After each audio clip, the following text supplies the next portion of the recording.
Berarti kalau nemu korban tidak sadar, kemudian dicek nadinya di leher tidak teraba, dipanggil juga tidak respon, berarti itu kemungkinan besar henti jantung Betul. mendadak ya dok ya. Iya. Kemudian yang kita lakukan memang harus pijat jantung segera ya dok ya, sebagai Betul. pertolongan pertama.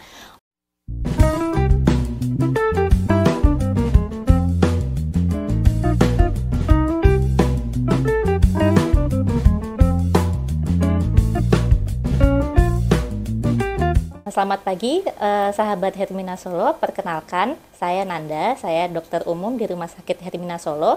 Hari ini kita kembali hadir di acara Hermina Podcast.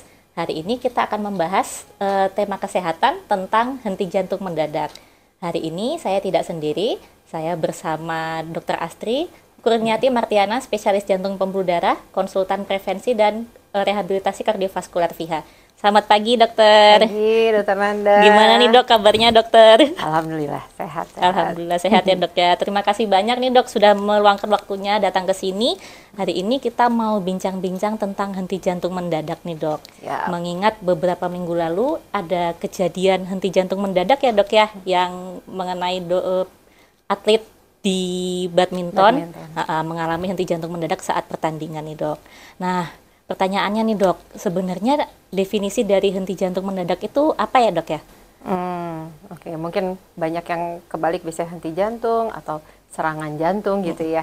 Jadi kalau henti jantung mendadak itu biasanya bisa terjadi sama seseorang yang memang sudah punya kelainan jantung atau malah seseorang yang sehat-sehat aja sebenarnya gitu. Jadi jantung itu sendiri adalah organ yang ada di dalam tubuh manusia yang berfungsi untuk memompahkan darah ke seluruh tubuh dengan kecepatan normal 60-100 kali per menit, dan dia itu sinkron ya, gerakannya itu sinkron gitu dalam memompahkan darah, sehingga nanti darah yang dipompahkan akan adekuat.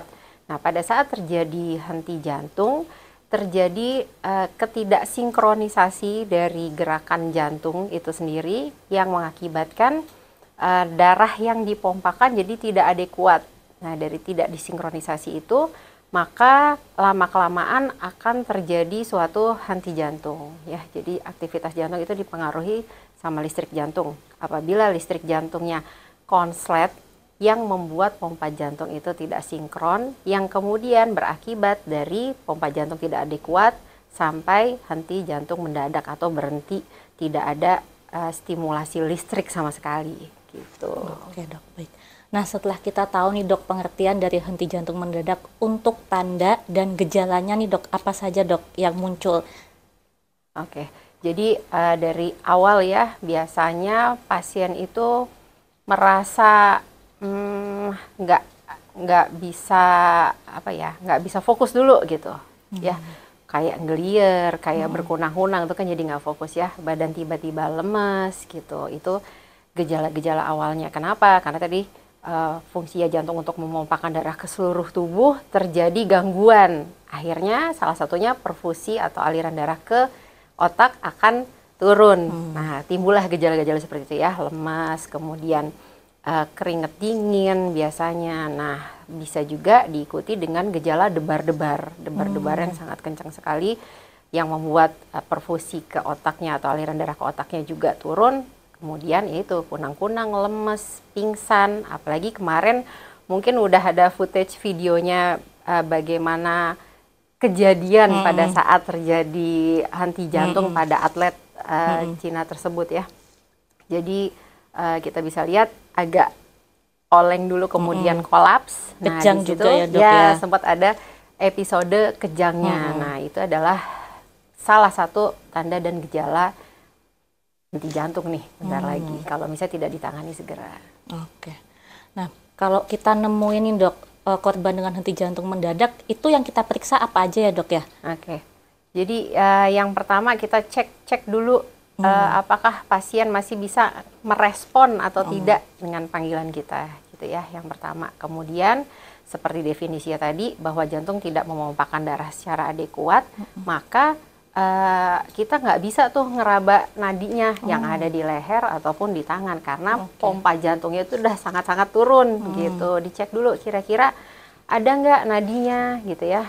Kalau misalnya udah nggak ada, ya kita bisa bilang bahwa ini pasien mengalami henti jantung ya. Jadi sebelum kita melakukan pertolongan pertama yaitu pijat jantung, kita panggil dulu call for help ya, karena kita nggak bisa melakukan itu sendiri, dan kita bisa memberikan pijat jantung luar, dan memang caranya harus adekuat. Jadi mungkin karena kejadian henti jantung ini tidak hanya terjadi di rumah sakit dan tidak hanya terjadi pada orang-orang yang sakit jantung, tapi bisa terjadi di mana aja, mungkin di tempat-tempat umum, mungkin di pusat-pusat olahraga ya, mungkin juga di mall atau di mana gitu. Dan itu terjadi dari mulai usia masih muda sampai yang usia masih tua. Jadi mungkin harus bisa melakukan seenggaknya pijat jantung pada saat kita tidak bisa meraba nadi yang ada di leher maupun ada di tangan gitu. Jadi ini pompa jantungnya nggak kuat,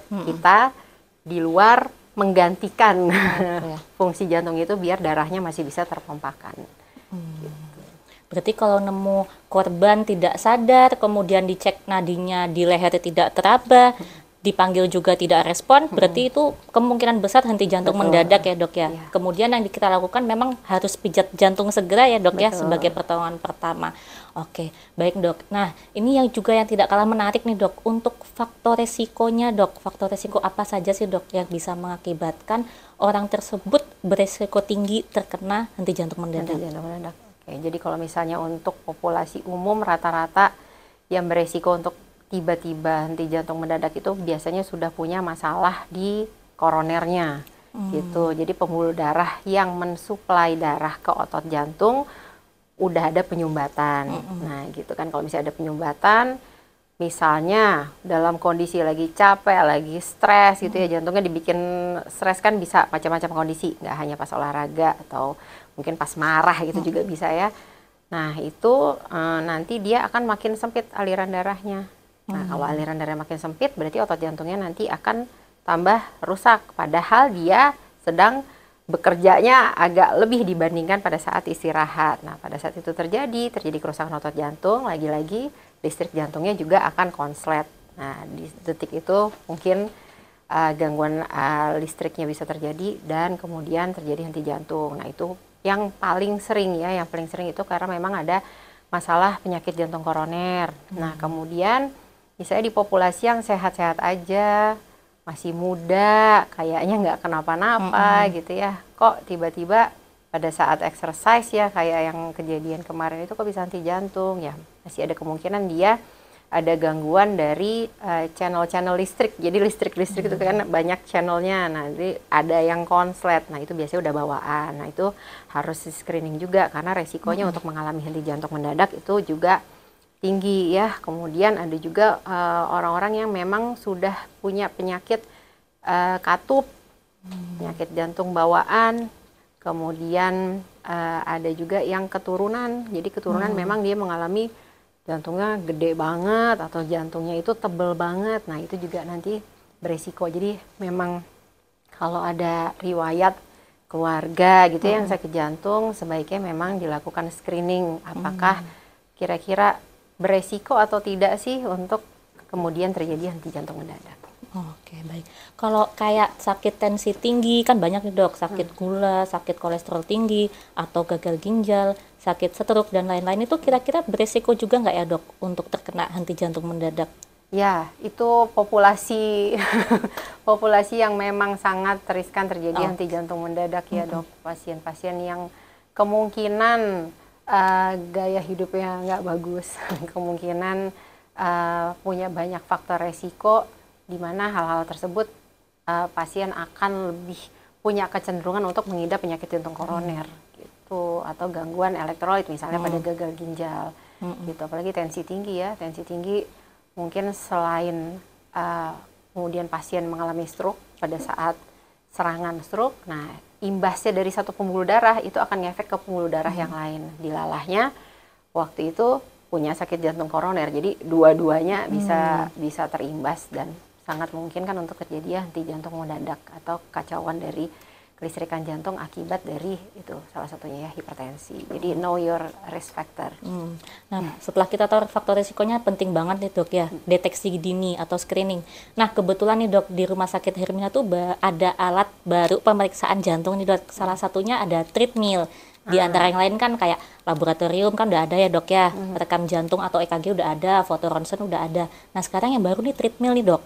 Nah bisa nggak ya dok treadmill itu untuk deteksi dini kelainan jantung, baik itu yang tadi yang beresiko maupun yang sehat, ini juga bisa ya dok ya untuk pemeriksaan treadmill? Ya betul, jadi alat yang namanya treadmill, kadang-kadang mungkin orang-orang berpikir nanti dicek treadmill ya, dikiranya treadmill kayak olahraga biasa ya. Jadi ini yang bikin beda adalah treadmill ini kita gunakan untuk screening, bisa untuk screening apalagi orang-orang yang mempunyai resiko tinggi untuk terjadinya sudden cardiac death. Nah dari treadmill ini kita bisa melakukan pemeriksaan di mana kita akan mengkondisikan jantungnya itu bekerja lebih keras dibandingkan pada saat istirahat. Nah dari situ kita bisa tahu kira-kira pompa jantungnya bagus atau tidak gitu ya, dengan melihat apakah dia kapasitas kebugarannya sudah sesuai umurnya berdasarkan jenis kelamin sudah oke atau belum. Dan pada saat dilakukan tes itu ya namanya treadmill test,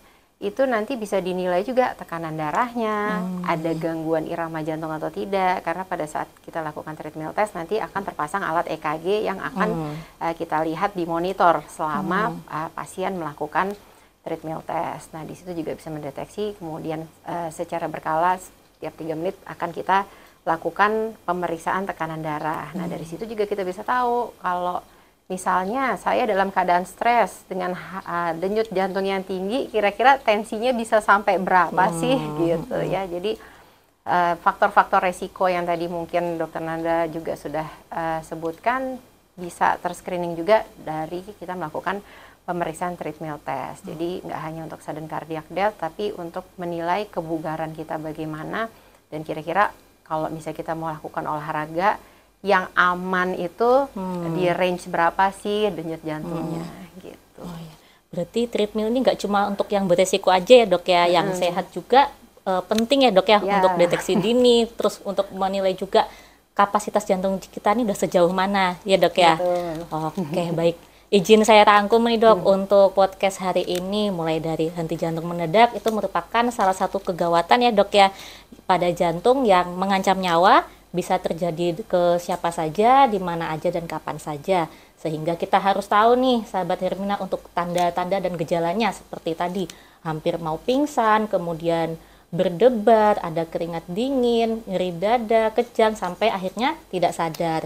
Pemeriksaan yang perlu kita lakukan apabila mendapati korban dengan henti jantung mendadak, yang pertama kita cek respon dulu, kita panggil, jika tidak ada respon kita cek nadi di leher, jika tidak ada nadi maka lakukanlah pijat jantung sampai bantuan datang, dan jangan lupa panggil bantuan atau call for help karena kita tidak mungkin membantu pasien henti jantung mendadak sendirian. Untuk faktor resiko yang mungkin terjadi antara lain tensi tinggi, sakit gula, kolesterol tinggi, gagal ginjal, kemudian stroke dan penyakit lainnya. Sehingga penting sekali deteksi dini, salah satunya dengan menggunakan tes treadmill. Dan untuk yang sehat juga boleh banget tes treadmill untuk mengetahui kapasitas fungsi jantungnya. Seperti itu ya dokter ya. Baik, terima kasih banyak dokter untuk waktunya hari ini, ilmunya sangat bermanfaat sekali. Dan kepada sahabat Hermina yang memiliki faktor resiko tadi atau mungkin yang sering mengeluhkan nyeri dada, sesak nafas jika aktivitas, bangun tidur malam hari kemudian sesek, keringat dingin, berdebar, jangan ragu untuk konsultasi ke dokter spesialis jantung kami, dan jika diperlukan akan diarahkan untuk dilakukan tes treadmill. Oke, sekian dokter, terima kasih banyak, sampai jumpa lagi di podcast berikutnya.